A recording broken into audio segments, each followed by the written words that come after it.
J'étais lagueur paysagiste. J'avais pas de travail en Haute-Savoie, donc je me suis dit plutôt que rien faire, autant venir aider ici les sinistrés.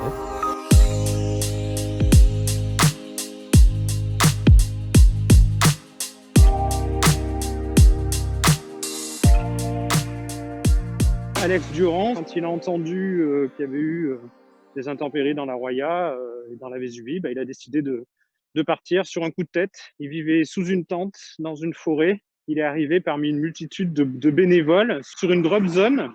La drop zone, c'est là où atterrissaient tous les hélicoptères qui ravitaillaient les communes inaccessibles autrement que par les airs. Depuis les intempéries du 2 octobre, le dispositif de secours s'est considérablement allégé, la sécurité civile est partie, et lui est resté.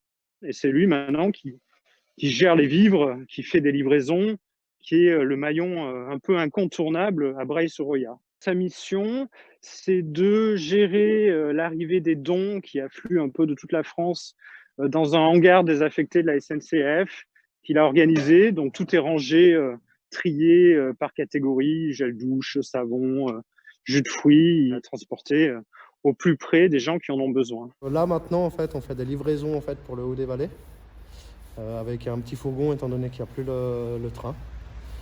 Et donc on prépare les commandes le matin et on va livrer sur le créneau de 12h30. Le seul moyen d'accéder à la haute vallée de la Roya par la France, c'est le plus pratique actuellement. Cette route, c'est une piste provisoire. Elle se prend 3 fois par jour en convoi sécurisé, c'est-à-dire qu'il y a un portail qui est ouvert par des agents du département des routes en présence de gendarmes. Tout le monde passe en convoi derrière un camion avec un petit gyrophare et tout le monde se suit à travers cette piste qui est relativement praticable mais qui passe au milieu d'un paysage complètement fracassé et où on découvre et on voit à quel point la violence des éléments a été forte quand les intempéries se sont abattues sur les Alpes-Maritimes.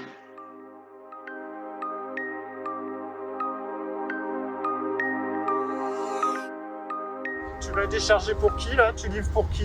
Alors là, on livre pour les maisons spécialisées, pour un hôpital, pour un garagiste, pour la mairie, pour les commerces.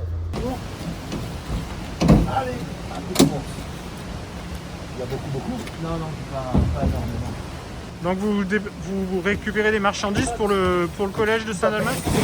C'est ça. La dernière commande avant les vacances de Noël. Parce que l'objectif, c'est aussi, notamment à Tende, de faire reprendre et revivre le commerce, donc mettre fin finalement à une forme de gratuité et d'assistance pour que la vie économique reprenne, puisque les gens ont aussi besoin de travailler, de retrouver leur logement quand ils sont sinistrés, leur route, mais aussi de pouvoir bosser normalement et de vivre. À la prochaine.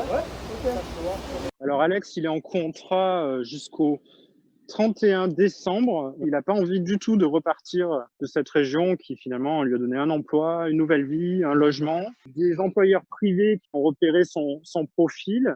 Il espère que ça va déboucher sur une offre peut-être dans les jours, semaines à venir. Super, très bien. D'accord. Allez, à tout à l'heure.